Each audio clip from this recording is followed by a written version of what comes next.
Buenos días. Buenos días, Buenos profe. días.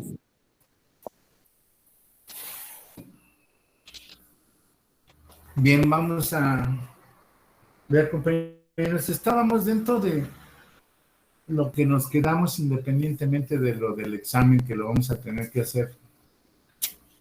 No sé si ya les comentaron, lo vamos a tener que volver a hacer porque no aparecieron las preguntas. Entonces, pues ya más o menos saben sobre qué va a ser el examen, ¿no? Estamos hablando de las tres fases del proceso oral acusatorio. Este examen yo creo que lo vamos a hacer para agarrar los fresquecitos y que me den el lunes 7 de agosto para que lo vayan anotando, ¿no? Es de esta semana, el lunes que viene, en 8. Hacemos el examen. Esto nos va a permitir para el día 13 pues ya estar tranquilos con las calificaciones y todo. Lo que sí necesito, compañeros, es yo creo que nos vamos a poner de acuerdo para este viernes. Ahora sí que entré en su trabajo de la transcripción del Código Nacional de Procedimientos Penales. Yo considero que ya todos deben de tenerlo ya terminado, ¿no? Después de la situación del paro y luego todavía las vacaciones, yo creo que ya lo deben de tener bien terminado. Y sí lo necesito que sea el viernes, ¿verdad? En este caso sería el viernes 6-5, el viernes 4, para yo tener chance a poder revisarlos. Y revisando ese trabajo con el examen del lunes 7, pues yo ya estoy en posibilidades de darles calificación, porque así también me dan la oportunidad para calificar los exámenes. A ver, entonces, quedamos viernes 4, si estoy mal, ¿no tiene calendario? No, profesor, el 4 cae miércoles. Ok, entonces estamos, a ver, es lunes 2 de agosto, ¿no? Sí, profesor. Martes 3, miércoles 4, jueves 5, entonces sería el viernes 6. Sí. Ajá. El viernes 6 es la entrega del trabajo de transcripción. Y entonces el examen lo tendríamos, si es viernes 6, estamos hablando de sábado 7, domingo 8, sería lunes 9. El examen sería el 9 de agosto, lunes 9 de agosto. ¿Ok? Para que lo anoten y ya tengan las fechas fijas.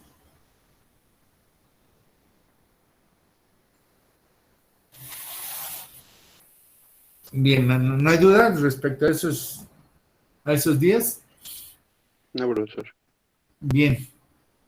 Vamos a entrar entonces, compañeros. Habíamos hablado ya dentro de lo que es el juicio oral, lo que es ya ante el juez de juicio oral. Acuérdense que ya pasamos la etapa intermedia, que es el juez de control. Ya determinamos las pruebas que se iban a dar. Se da el auto de apertura a juicio y dijimos que pasábamos al juez de juicio oral. Y dijimos que ante el juez de juicio oral, el juez va a hacer una remembranza de todo lo que fue el juez de control, cuál es el acuerdo probatorio que se hizo, qué pruebas se aceptaron y qué pruebas se desecharon y todo. Y entonces el juez abre el debate.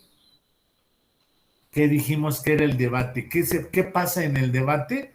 Dijimos que es donde el Ministerio Público le da primero la voz al Ministerio Público, donde el Ministerio Público va a fijar nuevamente su teoría del caso, ¿verdad?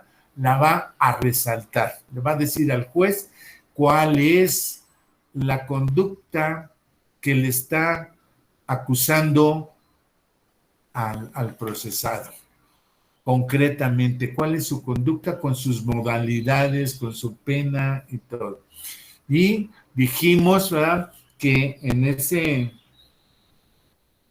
debate él va a señalar cuáles son las pruebas que ofreció y que solicitó se incorporaran a juicio para efectos de acreditar la conducta. Pero también dijimos que tenía que señalar cuáles son los medios de prueba que él ofreció para que se incorporaran para efectos de la individualización de la pena. Pero además, también en ese momento debe de determinar cuáles son las pruebas que ofreció para que se incorporaran a juicio para efectos de comprobar o acreditar la reparación del daño. Entonces, mucho ojo, compañeros. El Ministerio Público tiene que acreditar 3 acciones por las cuales tiene como consecuencia la acusación. La conducta que le está imputando, que le está diciendo, le está acusando, la individualización de la pena y la reparación del daño. Son las 3 fases en las que debe de ofrecer pruebas, medios de prueba al Ministerio Público para poder acreditar la conducta, la individualización de la pena y la reparación del daño. Ojo, entonces. Una vez que el Ministerio Público lee las pruebas, los medios de prueba que está ofreciendo, por supuesto también ahí le va a decir al juez y le va a reafirmar cuál es la pena que está solicitando para el procesado. ¿Ah? Dentro de ese debate le va a decir que está proponiendo, está solicitando la pena. Normalmente los ministerios públicos solicitan la pena mayor, siempre piden la pena mayor, ¿no? Bien, una vez que termina el Ministerio Público, le dan la palabra, ojo, el juez le da la palabra al coadyuvante. ¿Quién es el coadyuvante? El asesor jurídico, la víctima. La víctima es el coadyuvante. Y esa víctima coadyuvante tiene un asesor jurídico, que hoy lo conocemos también como abogado victimal. Bien, el abogado victimal también tiene que decir,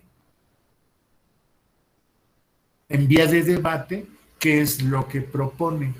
O si cuando un abogado victimal dice, su señoría, en cuanto a este abogado victimal o en cuanto a esta coadyuvancia, ¿verdad?, nos adherimos plenamente al Ministerio Público. Punto, y ya, se quita de problemas, ¿me entienden? Pero cuando él ofreció medios de prueba, porque consideró que le faltó al Ministerio Público, en ese momento del debate, el asesor jurídico tiene que hacer valer los medios de prueba que ofreció y que solicita se incorporan a juicio. Y también le va a dar lectura a esos medios de prueba. De igual manera, puede hacer referencia a los medios de prueba para la individualización de la pena. De igual manera, puede hacer referencia a los medios de prueba para la reparación del daño. Y acuérdense aquí, al final de cuentas, el abogado victimal o abogado de la coadyuvancia, asesor jurídico, pues yo considero que se está jugando la reparación del daño porque de ahí va a cobrar, ¿me entienden? Entonces, ni modo que no ofrezca pruebas en la reparación del daño, él solito se estaría poniendo la soga al cuello. ¿De dónde va a cobrar? Si normalmente la víctima dice, pues sí, usted va a ser mi asesor, pero pues vamos a cobrar de la reparación del daño. Entonces, aguas con eso.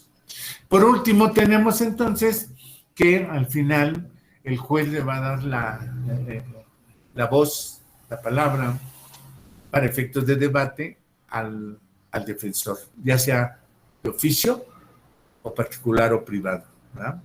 Y entonces, de igual manera, el defensor de oficio o el defensor privado va a señalar cuáles son los medios, bueno, antes de señalar cuáles son los medios de prueba, le va a recalcar también, le va a ratificar al juez de juicio cuál es su teoría del caso. De hecho, en algunas ocasiones, cuando de pronto uno empieza a hablar y no dice cuál es la teoría del caso, ¿verdad? Normalmente el juez le dice, bueno, ¿cuál es su debate? ¿Cuál es su teoría?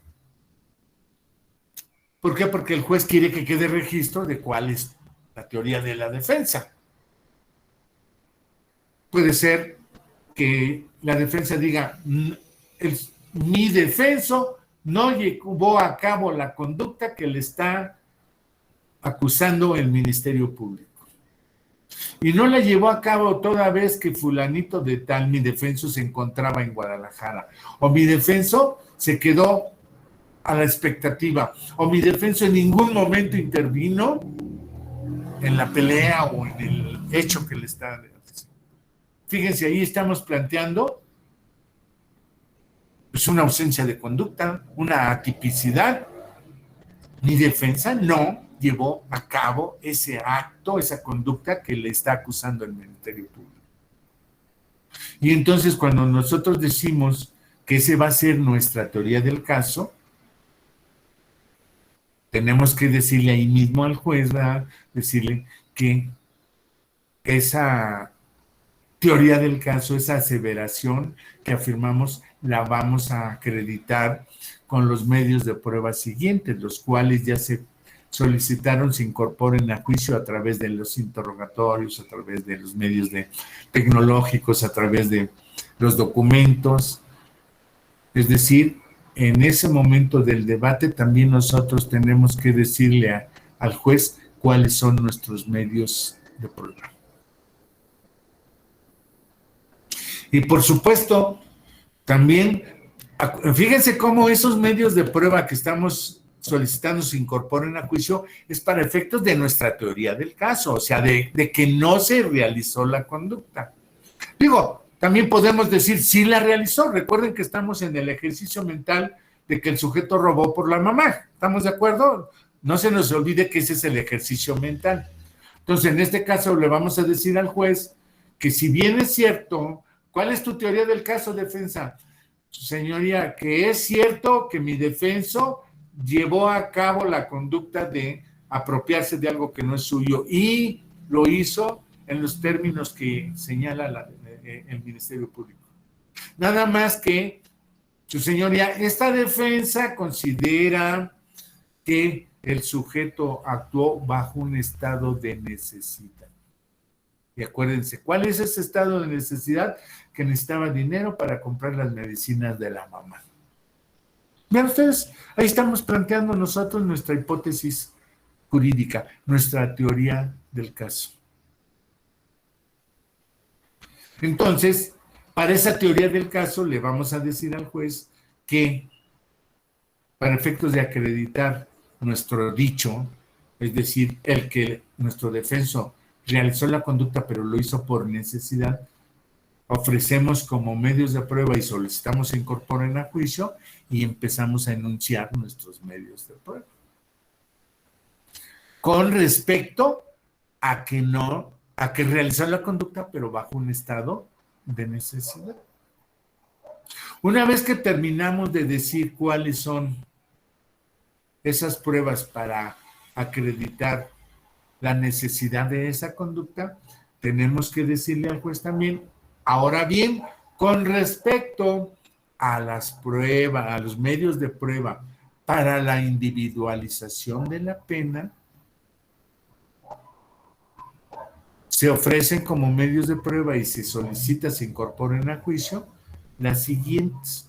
Y entonces acuérdense que tenemos ahí, pues que estudia, que trabaja, o sea, vamos a presentar la documental donde acreditamos que mi defenso está estudiando, que mi defenso está trabajando, que mi defenso ha participado en eventos sociales, que mi defenso es un buen hijo de familia, ¿verdad? Con las cartas de recomendación. Aquí es donde entran las cartas de recomendación, compañeros. No en el juicio, no para decir que tenía una necesidad. No, las cartas de recomendación entran precisamente para la individualización de la pena, para que el juez vea, sepa y esté consciente de a quién está sancionando, a quién va a sancionar, a quién le va a dictar una sentencia. Aquí es donde entran las cartas de los diplomas, los cursos y todo eso, en estos medios de prueba para la individualización de la pena. Recordarán ustedes, compañeros, ¿en base a qué va a dictar el juez la individualización de la pena? ¿Cuáles son los factores que toma en cuenta el juez para individualizar la pena? A ver, hagan un poquito de memoria y recuerden, ¿cuáles son los factores que nos señala o que le señala el Código Nacional o el Código Penal al juez para dictar una sentencia? Y en este caso, la individualización de la pena.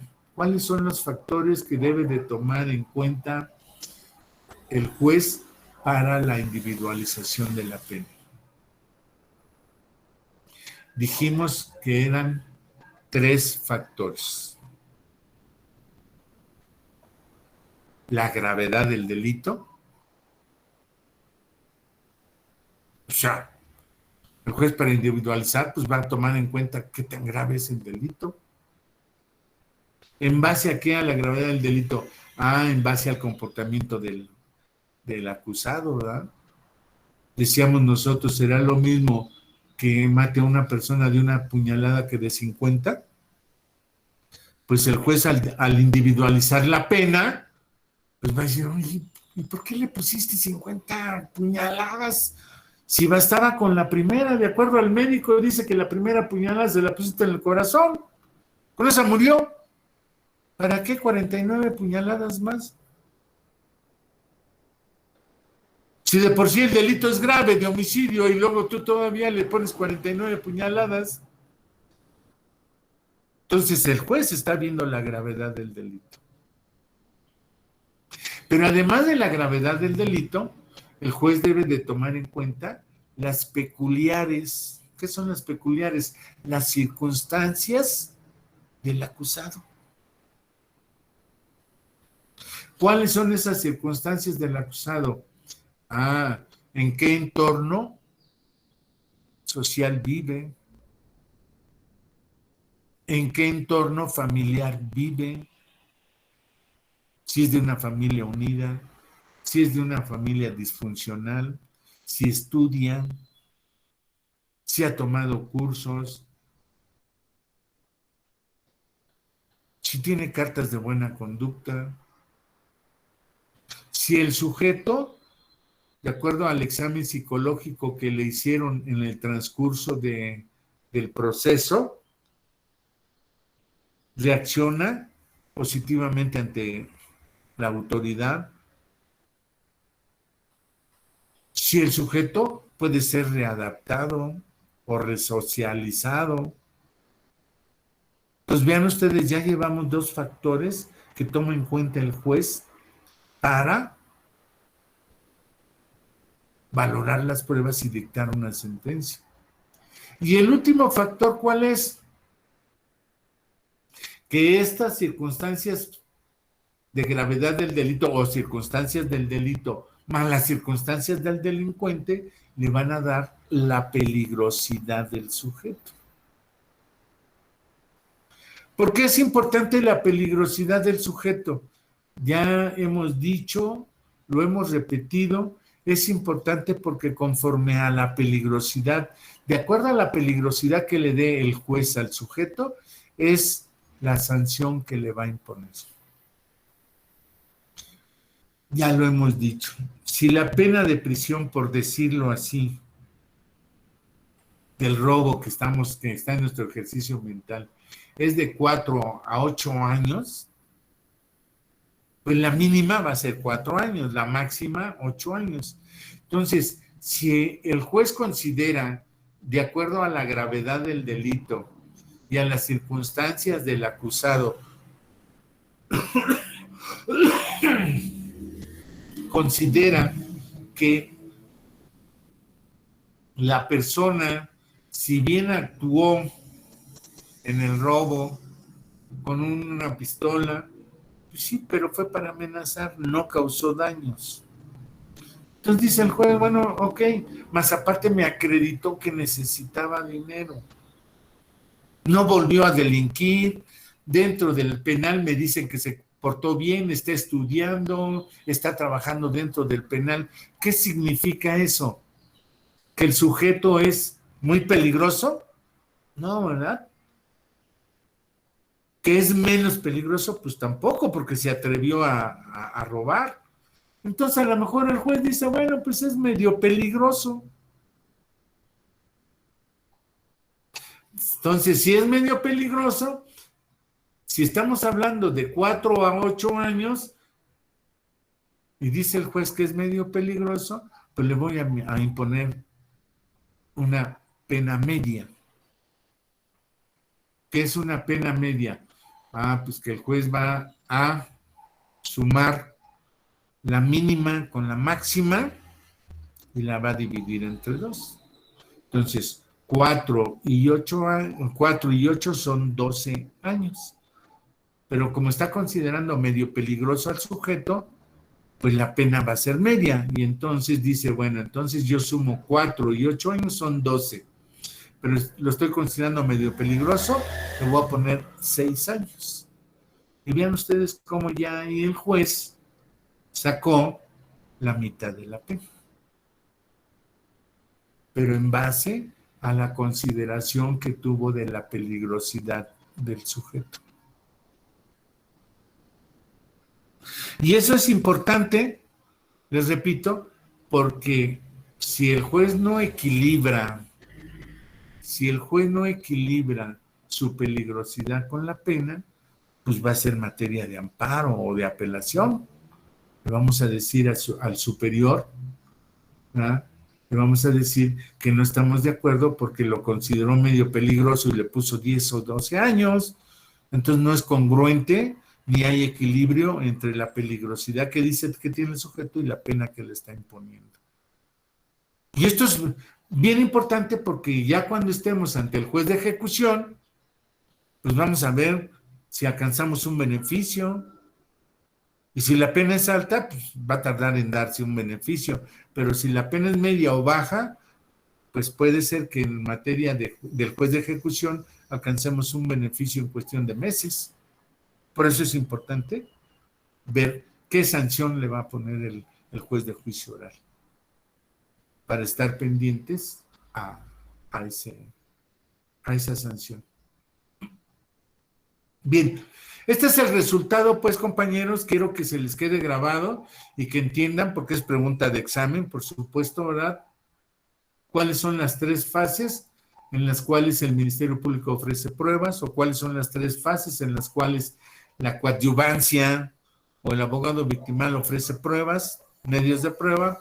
¿Cuáles son las fases por las cuales el defensor privado o de oficio debe de ofrecer medios de prueba? ¿Cuáles son esas fases? La fase de la conducta, acreditar la conducta, la fase de la individualización de la pena y la fase de la sanción, la reparación del daño.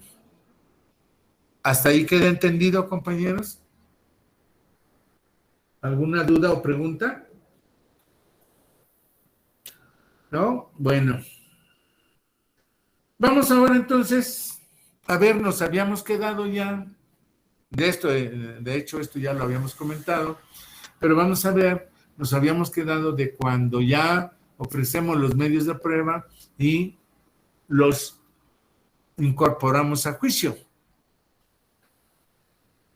Y entonces estábamos en lo que era el interrogatorio, el contrainterrogatorio y el recontrainterrogatorio.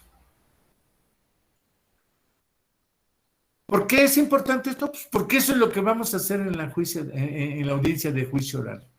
Allí es donde vamos a ver si es cierto, ¿verdad?, que ya preparamos todo bien el juicio oral, que ya preparamos las pruebas, que ya pasamos por el juez de control, que ya nos la admitieron. Ahora se trata de desahogar esa prueba. Ahora sí le entramos, ya preparamos todo, vamos a entrarle al mero mole. ¿Qué es ese? Los interrogatorios. ¿Cómo vamos a plantear el interrogatorio? En alguna ocasión les dije, y lo comentamos, les dije, bueno, va dependiendo la estrategia que tengas. Dependiendo el delito, pues tú podrás decir cuál es la prueba por la que quieres iniciar para impactar al juez.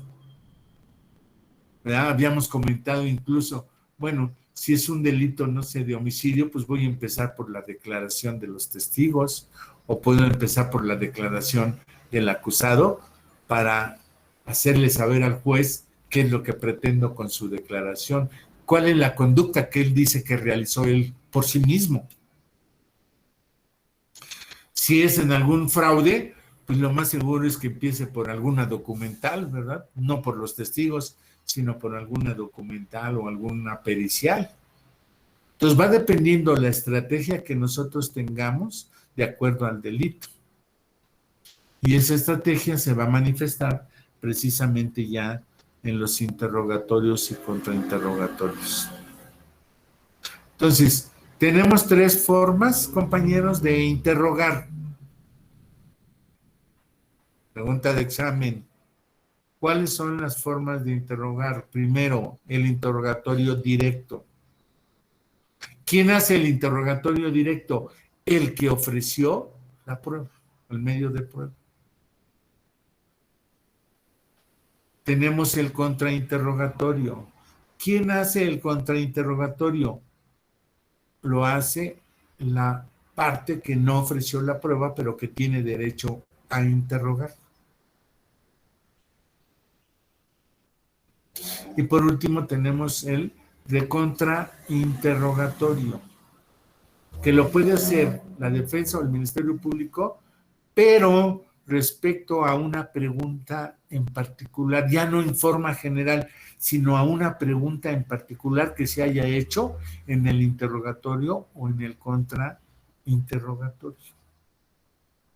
Son las tres formas en que nos da la ley para interrogar, ya sea a peritos, ya sea a denunciantes, ya sea al propio inculpado o a los testigos. ¿Sí?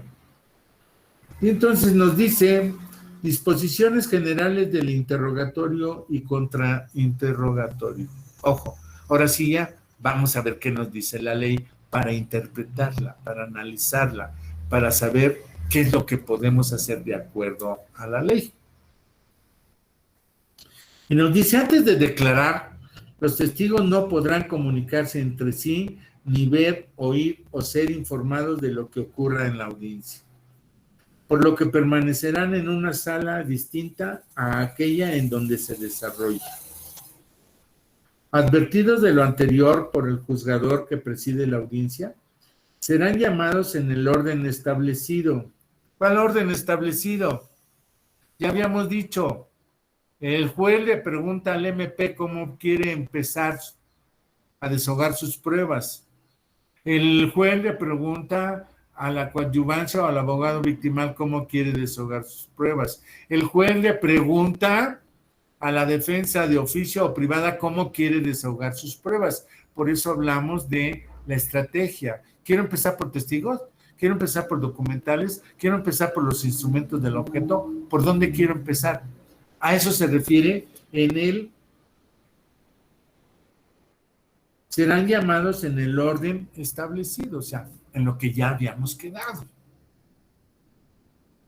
Esta disposición no aplica al acusado ni a la víctima, salvo cuando ésta deba declarar en juicio como testigo. ¿Por qué no aplica?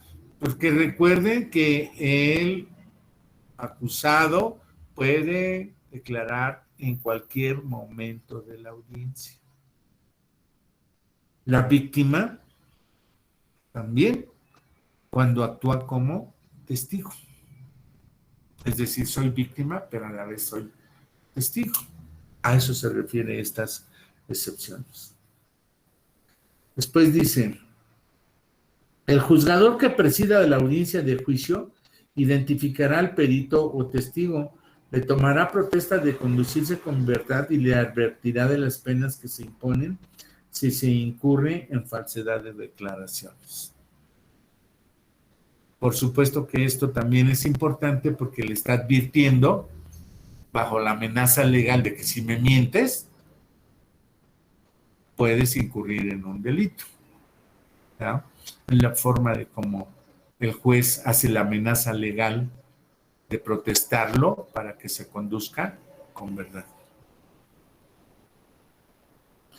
Dice, durante la audiencia los peritos y testigos deberán ser interrogados personalmente. Su declaración personal no podrá ser sustituida por la lectura de los registros en que consten anteriores declaraciones o de otros documentos que las contengan y solo deberá referirse a esta y a las preguntas realizadas por las partes. Entonces, ven ustedes, aquí en el caso de los testigos, pues sí puede ser que en la investigación complementaria hayan dejado un documento o firmado o declarado ante el Ministerio Público en la investigación complementaria. Una víctima de delito, pues yo puedo decirle al Ministerio Público en la investigación complementaria que le tome una entrevista. Pero si ustedes se fijan, esa entrevista no va a valer. Me ayuda para preparar la audiencia intermedia. Pero ante el juez de control, no.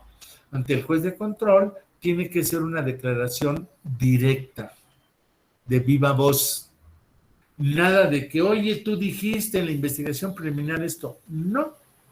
Tú en este momento me estás diciendo esto.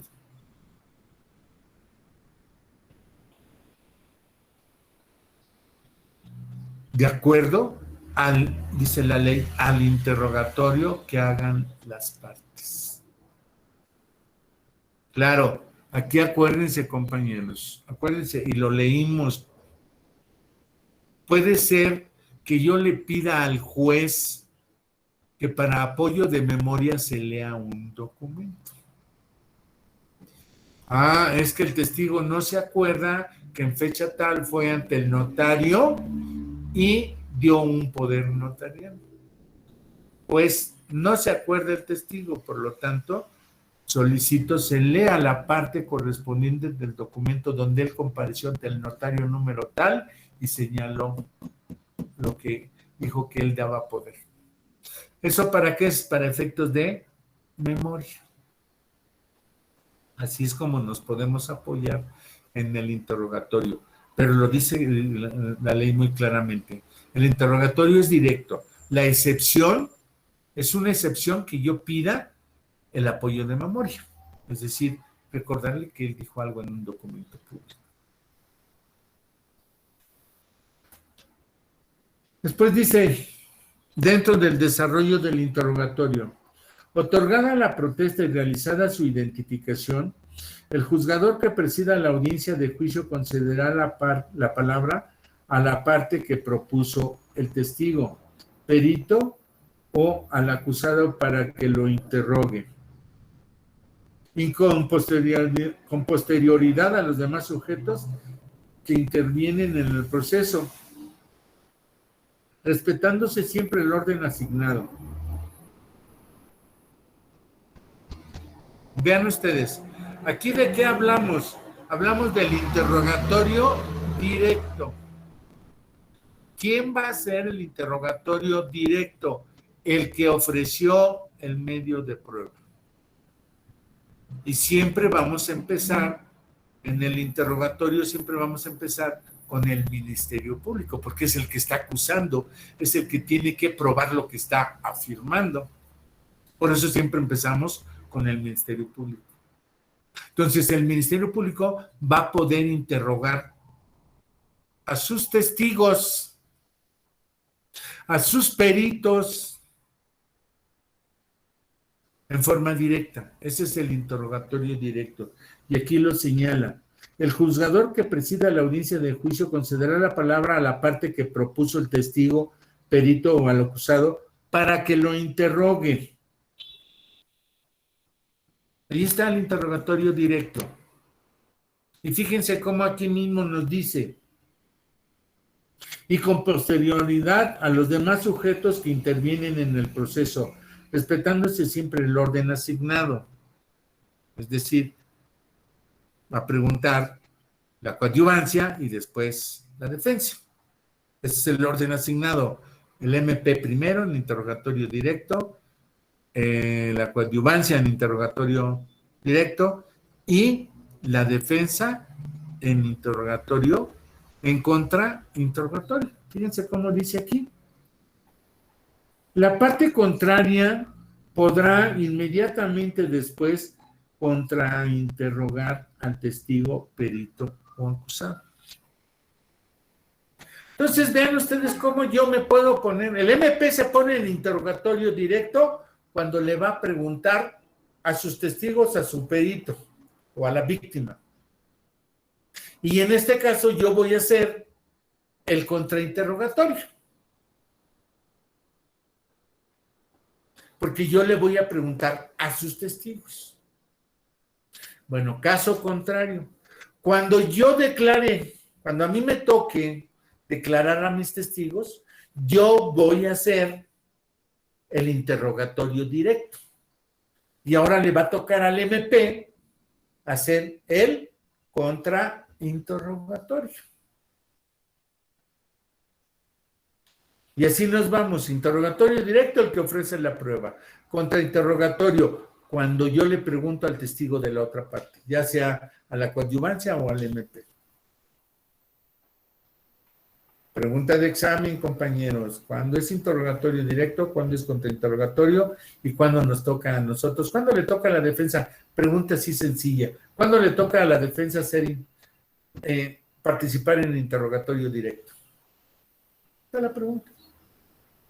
¿En qué momento la defensa hace o le toca hacer contrainterrogatorio? Por eso es importante entender qué es esa parte interrogatorio directo, contrainterrogatorio. Dice, los testigos o peritos o el acusado responderán directamente a las preguntas que les formule el Ministerio Público, el defensor o el asesor jurídico de la víctima en su caso. El órgano jurisdiccional deberá abstenerse de interrumpir dicho interrogatorio, salvo que medie objeción fundada de parte, o bien resulte necesario para mantener el orden y decoro necesario para la debida diligenciación de la audiencia.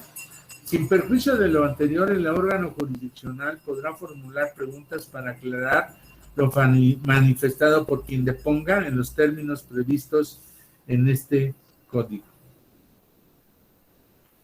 Bien, ¿qué dijimos? Fíjense cómo aquí aparece la otra fase de interrogatorio o de parar el interrogatorio, ya sea directo o de contrainterrogatorio. ¿Cómo podemos hacerlo? Bajo una objeción. Y ven, aquí lo dice la ley. El juez no podrá intervenir en el interrogatorio o contrainterrogatorio a excepción de que se plantee una objeción. Y dice, la cual será fundada. Yo aquí más que fundada, compañeros, diría la objeción motivada. Porque fundada, pues diría, su señoría, en términos del artículo 372, hago objeción a la pregunta realizada por el Ministerio Público. Ahí está el fundamento. Pues sí, pero me va a decir el juez, bueno, ¿y cuál es su objeción? O sea, deme el motivo. Por eso les digo, hay que interpretar la ley, ¿no? Aquí nos habla de fundada la objeción. Yo creo que la ley aquí, cuando habla de fundada, es que debe de motivar esa objeción. ¿Por qué considera que debe ser objetada esa pregunta? Vamos a ver más adelantito, lo dejo así más adelantito, porque vamos a ver cuándo podemos objetar la pregunta. Porque aquí el problema es que la ley de pronto sí nos da chance que aunque sea insidiosa la pregunta, bueno, aunque la pregunta, aparte de ser insidiosa, sea así medio, pues di esto, nos lo permite. Pero ¿en qué casos? Entonces, vamos a ver que la objeción, precisamente cuando la pregunta es insidiosa o que tratamos de conllevar al testigo, al perito, al acusado hacia la vertiente que nosotros queremos. En ese momento podemos hacer la objeción. Pero les repito, le vamos a ver mejor la objeción ahorita que veamos y que veamos en qué momento, más bien, cómo podemos hacer las preguntas y qué preguntas no podemos hacer, bajo qué características esas preguntas. Dice después, a solicitud de alguna de las partes, el tribunal podrá autorizar un nuevo interrogatorio a los testigos que ya hayan declarado en la audiencia. Ojo, podemos solicitar nuevamente, vean lo que dice, a solicitud de alguna de las partes, el tribunal podrá autorizar un nuevo interrogatorio a los testigos que ya hayan declarado en la audiencia, siempre y cuando no hayan sido liberados. Aquí aparece otra palabrita, liberados. Fíjense cómo de la lectura vamos encontrando palabritas. Interrogatorio, contrainterrogatorio, recontrainterrogatorio, objeción. Y ahora pues, encontramos aquí la palabrita liberado. ¿En qué momento un testigo, un perito es liberado? En el momento en que el juez, ojo compañeros, ¿eh? En el momento en que el juez le pregunta al Ministerio Público, al defensor y al abogado victimal, a cada uno le pregunta, Ministerio Público, ¿tienes alguna otra pregunta que hacerle al testigo o al perito? Va a decir el Ministerio Público, no, su señoría. Abogado victimal o asesor jurídico, ¿tienes alguna otra pregunta que hacerle al testigo o al perito? No, su señoría. Defensa, ¿tienes alguna pregunta que hacerle al testigo o al perito? No, su señoría. En ese momento, el juez le dice al testigo o al perito, queda usted liberado, se puede retirar.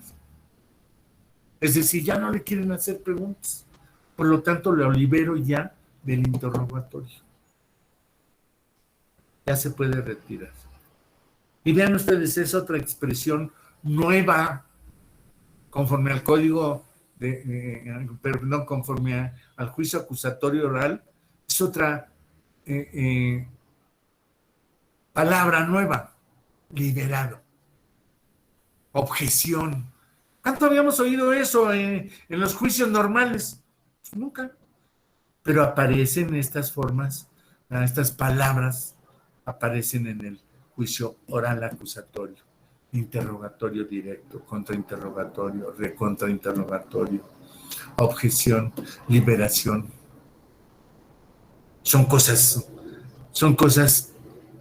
nuevas que aparecen con la práctica de nuestro código nacional. Y las tenemos que decir para hacerlas válidas. No podemos decirle al juez, oiga, juez, no estoy de acuerdo con la pregunta del MP.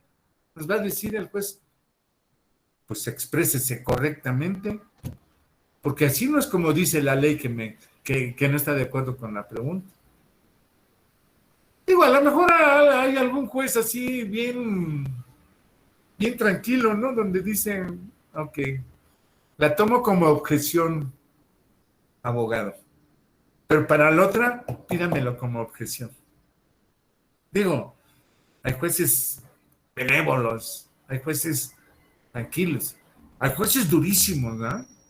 Donde incluso, no con groserías, pero sí bien tajantes te dicen, no procede porque no está bien fundamentada. Así de simple. Entonces, eh, hay que ver las palabras que hoy son casi solemnes. De esa manera no te lo conceden. Eso es lo importante ahorita de aquí, de lo que estamos viendo dentro de este interrogatorio, contrainterrogatorio y de contrainterrogatorio. Dice, a solicitud de algunas de las partes, el tribunal podrá autorizar un nuevo interrogatorio a los testigos que ya hayan declarado en la audiencia, siempre y cuando no hayan sido liberados.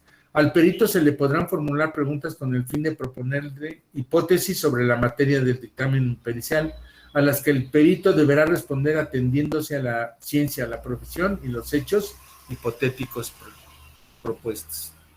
Claro, al perito, y luego decir, oiga, perito, y es así, usted determinó que el cuchillo lo tomó con la mano izquierda y fue de arriba hacia abajo. ¿En base a qué tomó esa decisión, perito? ¿Por qué? ¿Por qué? ¿Por qué me dice usted que de arriba hacia abajo y que además con la mano izquierda? Teniendo entendido de las declaraciones de los testigos que él es diestro. En fin, es más o menos de cómo se puede hacer la pregunta. Después dice, después del contrainterrogatorio, el oferente, ojo, fíjense quién, después del contrainterrogatorio, el oferente podrá repreguntar al testigo en relación a lo manifestado en la materia del contrainterrogatorio. La parte contraria podrá recontrainterrogar al testigo respecto de la materia de las preguntas. Vuelvo a lo mismo. Aquí aparece la palabra recontrainterrogatorio. Siempre se me figura a mí cuando digo recontrainterrogatorio, se me figura Batman y Robin, ¿verdad? Cuando en las películas o en los programas, cuando Robin habla de recórcholes y recontrarrecórcholes, ¿no?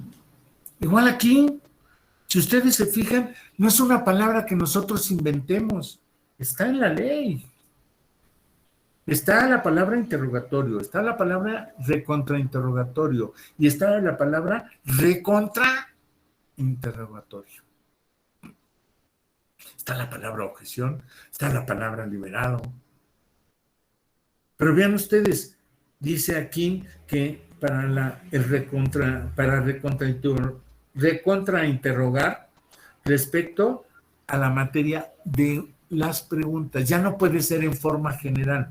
Ya tienen ustedes que decir que esta defensa solicita y plantea un recontrainterrogatorio respecto a la pregunta o a la respuesta número tal o a la respuesta que hizo el testigo en cuanto a que él dijo que a las 7:30 la ventana estaba abierta.